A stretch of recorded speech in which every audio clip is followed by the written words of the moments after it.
Friends, आप सभी का बहुत बहुत स्वागत है। मैं हूं शारिफ और आप देख रहे हैं साराटेक कंप्यूटर एजुकेशन।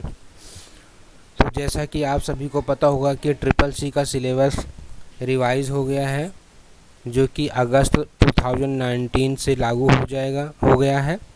अगर आप आने वाले दिनों में ट्रिपल सी का एग्ज़ाम देने जा रहे हैं तो आपको नए सिलेबस के अकॉर्डिंग ट्रिपल सी का एग्ज़ाम देना पड़ेगा।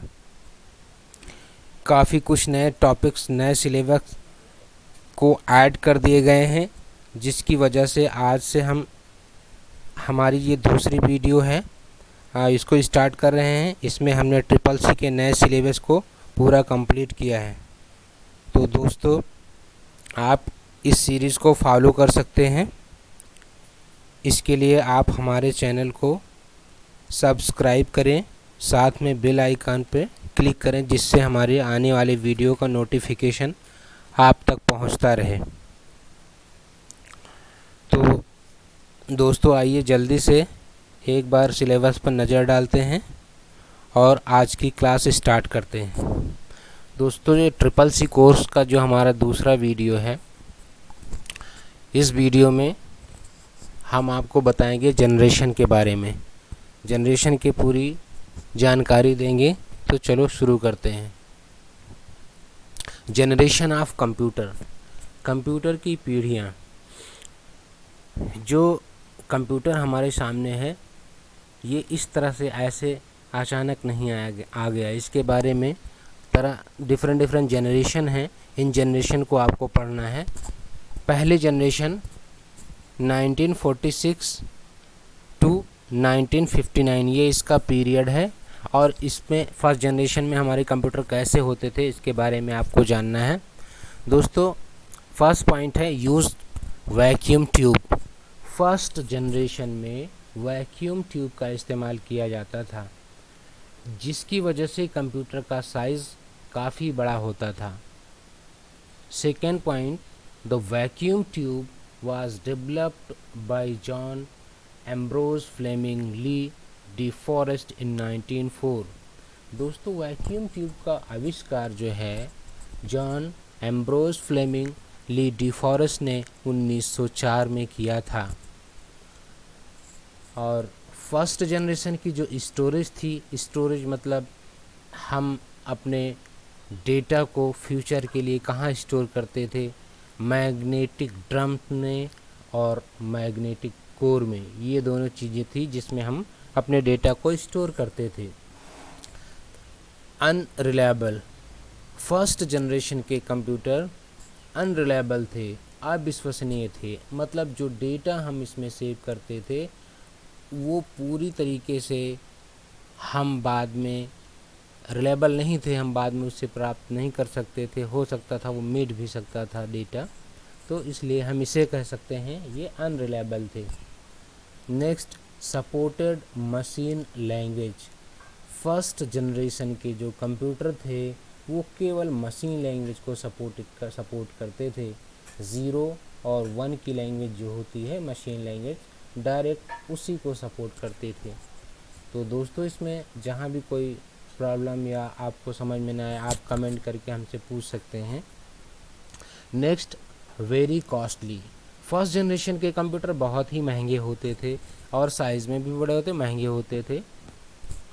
Next point, generated a lot of heat. इस जनरेशन के कंप्यूटर बहुत ज़्यादा हीट निकालते थे, बहुत गर्म हो जाया करते थे। ह्यूज साइज, इस जनरेशन के कंप्यूटर की जो साइज़ थी, जो आकार था, बहुत बड़ा था, बहुत बड़ा हुआ करता था। रूम के बराबर साइज़ होता था, कमरे के बराबर साइज़ होता था। इसमें कोई प्रॉब्लम कोई हो तो एक रूम के बराबर उसमें हम डोर ओपन करके अंदर जाके उसमें कोई प्रॉब्लम हो तो सही किया जाता था। ये इसका साइज़ था। और दोस्तों, नीड ऑफ एसी। इस जनरेशन के जो कंप्यूटर थे इसमें एसी की ज़रूरत पड़ती थी, क्योंकि ये साइज़ में बड़े और बहुत सारी हीट जनरेट करते थे। इस वजह से इसमें एसी की ज़रूरत पड़ती थी, नहीं तो ये बहुत गर्म हो जाया करते थे। नेक्स्ट पॉइंट है दोस्तों, नॉन पोर्टेबल। फर्स्ट जनरेशन के कंप्यूटर नॉन पोर्टेबल थे, मतलब इसको हम एक जगह से दूसरी जगह पर नहीं ले जा सकते थे।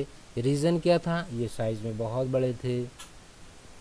Next point, consume a lot of electricity.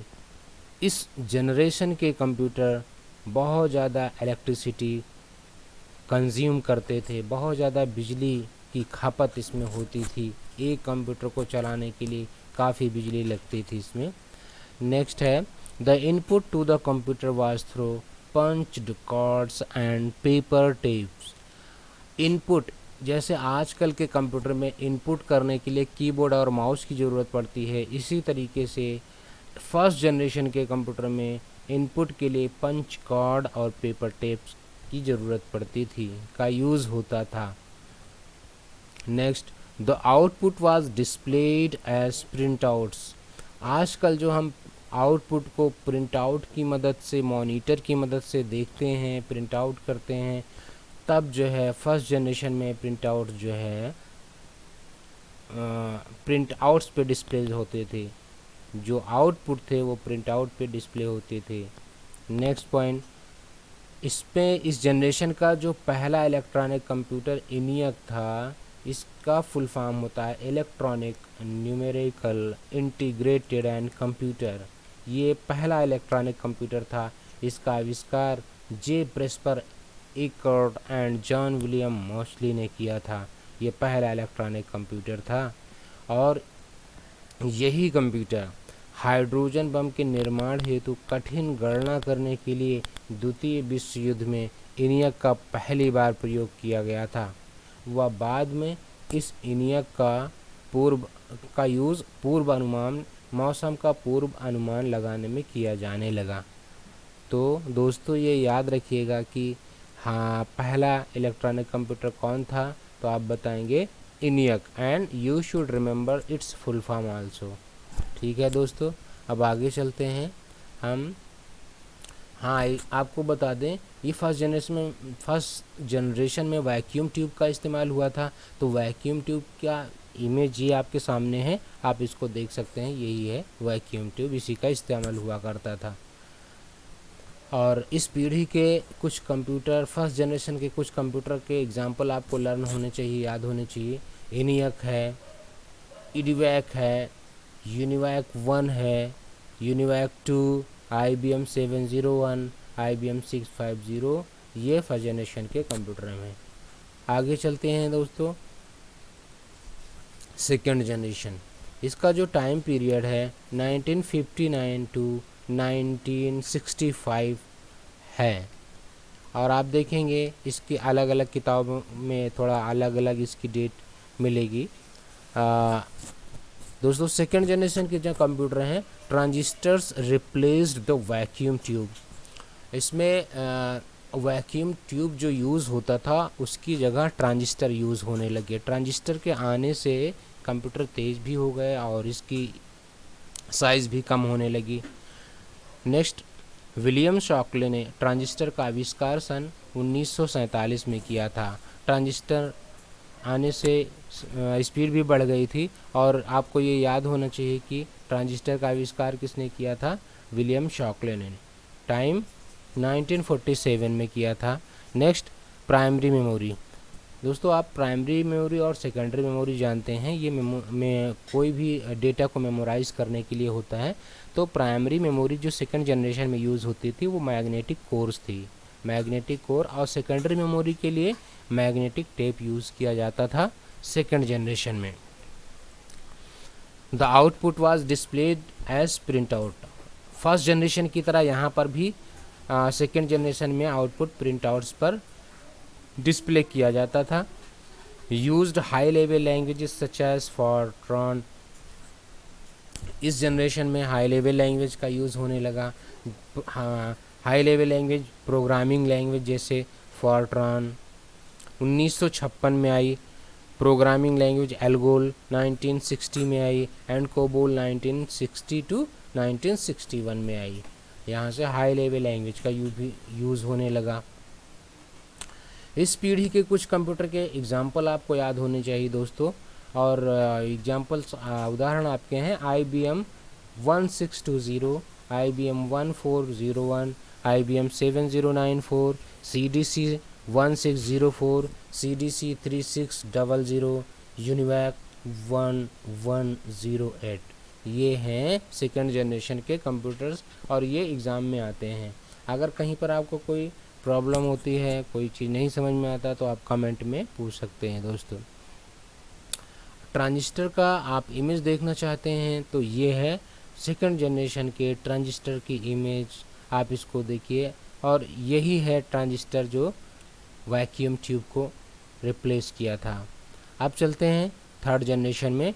1965 period है टू 1971। इसमें आईसी रिप्लेस द ट्रांजिस्टर। दोस्तों ट्रांजिस्टर आया था सेकंड जनरेशन में, उसके बाद थर्ड जनरेशन में आईसी आ गया। आईसी के आने से ट्रांजिस्टर रिप्लेस हो गया और कंप्यूटर और छोटे और स्पीड में चलने लगे। इसमें एक आईसी पर बहुत सारे ट्रांजिस्टर, कैपेसिटर्स सब सारे उसमें बिल्ड करके बनाए जाते, जिससे कंप्यूटर बहुत छोटे होने लगे और स्पीड भी कंप्यूटर की बहुत तेज़ हो गई। The IC was invented by Jack Kilby in 1959। दोस्तों ये आपको याद होना चाहिए कि आईसी का आविष्कार किसने किया था, तो जैक किल्बी ने 1959 में किया था। आगे प्राइमरी मेमोरी। थर्ड जनरेशन में primary memory magnetic core use होती थी, सेकेंडरी मेमोरी में मैग्नेटिक डिस्क यूज़ होती थी। इसी जनरेशन से मैग्नेटिक डिस्क आने लगी, मैग्नेटिक डिस्क जैसे कि सीडी है, ये सारे आने लगे, स्टोर होने लगे data. The input to the computer was through keyboard and mouse। दोस्तों थर्ड जनरेशन से ही इनपुट करने के लिए कीबोर्ड और माउस आ गए, आविष्कार हो गया और लोग डेटा को इनपुट करने लगे कीबोर्ड और माउस से। The output was displays as monitor. और इसी जनरेशन से आउटपुट जो है प्रिंट आउट की जगह मॉनिटर पर डिस्प्ले होने लगा और लोग अच्छे से काम करने लगे, जैसे कि आजकल हम लोग मॉनिटर पर डिस्प्ले करते हैं। Next used high level language for. ये जो इसमें थर्ड जनरेशन में भी फॉर्ट्रान 1956 में, एल्गोल 1960 में, कोबोल 1960 और 1961 में आई। और इसमें एक लैंग्वेज और आ गई, बेसिक। इसका फुल फॉर्म होता है beginners all purpose symbolic instruction code. और ये बहुत अच्छी लैंग्वेज थी, हाई लेवल लैंग्वेज। इस पीढ़ी के कंप्यूटर के कुछ एग्जाम्पल हैं और आपको याद होना चाहिए, ये कई बार पूछा गया है। IBM 360 series, Honeywell 6000 series, PDP personal data processor, IBM 370/168, TDC 361। ये हैं एग्जाम्पल इस जनरेशन के और आप इसको याद रखिएगा। और आपको दिखा दें जो आईसी ने रिप्लेस किया था ट्रांजिस्टर को, ये हैं आईसी। इसी की वजह से कंप्यूटर बहुत स्पीड में हो गए और इसकी साइज़ भी छोटी होने लगी। चलिए दोस्तों नेक्स्ट जनरेशन में चलते हैं, फोर्थ जनरेशन में। फोर्थ जनरेशन की जो टाइम पीरियड है वो 1971 टू 1980 है। इसमें use the large scale integration. दोस्तों इसमें LSI और VLSI का यूज़ होने लगा। LSI एक ही आईसी में बहुत सारे ट्रांजिस्टर, हज़ारों की संख्या में ट्रांजिस्टर इनबिल्ट कर दिए जाते थे और बहुत स्पीड होने लगी। इसकी वजह से LSI का फुल फॉर्म आपसे पूछा जा सकता है, लार्ज स्केल इंटीग्रेशन। और VLSI वेरी लार्ज इंटीग्रेशन। ये टेक्नोलॉजी यूज़ होने लगी फोर्थ जनरेशन में। और इसी जनरेशन में MS-DOS और MS विंडोज़ ऑपरेटिंग सिस्टम का भी डेवलप हो गया। MS-DOS क्या है? ये एक ऑपरेटिंग सिस्टम है जिसको माइक्रोसॉफ्ट कंपनी ने इसका आविष्कार किया था। और MS विंडोज़ भी एक ऑपरेटिंग सिस्टम है, इसको भी माइक्रोसॉफ्ट कंपनी ने इसका डेवलप किया था और इसी में होने लगा। Next point, all the high level language like C++, DBase, ये सब का आविष्कार इसी जनरेशन में हुआ था। Next graphic user interface GUI भी इसी जनरेशन मतलब फोर्थ जनरेशन में इसका आविष्कार हुआ। ग्राफिक यूज़र इंटरफेस, इसकी मदद से हम स्क्रीन पर बहुत अच्छे तरीके से देख सकते हैं अपने डेटा को। वेरी चीप 4th जनरेशन के कंप्यूटर बहुत ही सस्ते आने लगे और साइज़ भी छोटा होने लगा। नेक्स्ट पॉइंट पे चलते हैं दोस्तों, portable and reliable. 4th generation के कंप्यूटर बहुत पोर्टेबल होने लगे, मतलब एक जगह से दूसरे जगह हम उनको ले जा सकते थे। एंड रिलायबल, और ये विश्वसनीय होने लगे, मतलब डेटा को हम अगर इसमें स्टोर कर दें तो हम कभी भी किसी समय उसको प्राप्त कर सकते हैं। Next, very small size. इस जनरेशन के कंप्यूटर की जो साइज़ है वो बहुत छोटी होने लगी, जिससे हमें आसानी होने लगी।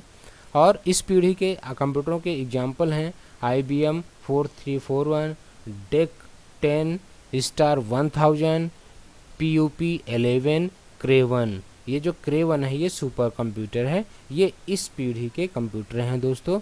और VLSI की जो बात हम कर रहे थे प्रोसेसर की, ये उसकी इमेज है। ये प्रोसेसर एक ही उसमें बहुत सारे ट्रांजिस्टर IC इसमें इनबिल्ट कर दी जाती है, जिससे कंप्यूटर बहुत फास्ट चलने लगा। आगे चलते हैं 5th जनरेशन में। 5th जनरेशन की जो टाइम पीरियड है वो 1982 कंटिन्यू, मतलब अभी चल रहा है। यही है 5th जनरेशन जिसमें हम लोग काम कर रहे हैं। इसमें दोस्तों use the ultra large scale integration, इसमें ULSI और AI आर्टिफिशियल इंटेलिजेंस का यूज़ होने लगा, और लोग और स्पीड से और छोटे साइज़ कंप्यूटर के होने लगे और सुविधा के साथ। 64 bit microprocessor have been developed during this period, और इसी पीरियड में 5th जनरेशन में ही 64 बिट माइक्रो प्रोसेसर भी डेवलप किया गया। 64 bit means at time 64 bit data entry होती है इसमें, और इससे पहले 32 बिट था, तो जिससे कंप्यूटर की स्पीड बहुत ज़्यादा हो गई। एट टाइम 64 बिट इसमें एंट्री होती है। Next, all the high level language and natural language processing. इसी 5th जनरेशन में सारे हाई लेवल लैंग्वेजेस और नेचुरल लैंग्वेज NLP, मतलब ऐसी लैंग्वेज का आविष्कार हो गया जो डायरेक्ट कंप्यूटर समझ सकता है, जो हमारी भाषा जो हम बोलते हैं उसको डायरेक्ट वो समझ सकता है। एडवांसमेंट इन पैरेलल प्रोसेसिंग, इसी जनरेशन में पैरेलल प्रोसेसिंग होने लगी, मतलब एक समय में कंप्यूटर बहुत सारा काम कर सकता है, बहुत सारे वर्क कर सकता है। इस पीढ़ी के कंप्यूटर के नाम भी देखिए, desktop, laptop computer, notebook, ultra book, Chrome book, ये सारे 5th जनरेशन कंप्यूटर के एग्जाम्पल हैं और आपको लर्न होना चाहिए दोस्तों। इसको आप याद रखिएगा, एग्जाम्पल पूछा जाता है। ये आप देख रहे हैं, ये लैपटॉप है, ये 5th जनरेशन का कंप्यूटर है, और कितनी स्पीड, साइज़, हर चीज़ में बहुत ही स्पीड होती है, साइज़ भी इसका कम होता है, और आप इसमें तेज़ी से काम कर सकते हैं। ओके दोस्तों, अब ये जो हमारी वीडियो थी इसमें आपको काफ़ी जानकारी मिली होगी। ये आज का लास्ट टॉपिक है। उम्मीद करते हैं कि आज आपको काफ़ी कुछ सीखने को मिला है। तो प्लीज़ आप हमारे वीडियो को लाइक करें और शेयर ज़रूर कीजिएगा। अगर आपने हमारे चैनल को अभी तक सब्सक्राइब नहीं किया है तो दोस्तों हमारे चैनल को के सब्सक्राइब बटन पर क्लिक करके सब्सक्राइब करें, साथ में बेल आइकन ऑन करें ताकि हम आगे जो भी वीडियो बनाएं आप तक नोटिफिकेशन पहुंचता रहे। और दोस्तों अगर आप किसी कंपटीशन की तैयारी कर रहे हैं, कोई गवर्नमेंट जॉब की प्रिपरेशन कर रहे हैं, तो आप हमारे चैनल के साथ बने रहिएगा। आने वाले दिनों में हम आपको कुछ नए टॉपिक्स पर वीडियो देंगे और आप इसमें प्रैक्टिस सेट सॉल्व कराएंगे, और जो कंपटीशन और गवर्नमेंट जॉब में क्वेश्चंस आए हैं उनको सॉल्व कराएंगे, जिससे आपको बहुत ही फ़ायदा होगा। तो दोस्तों आज के लिए बस इतना ही, मिलते हैं नेक्स्ट वीडियो में नए टॉपिक के साथ। तब तक के लिए bye bye, thank you for watching.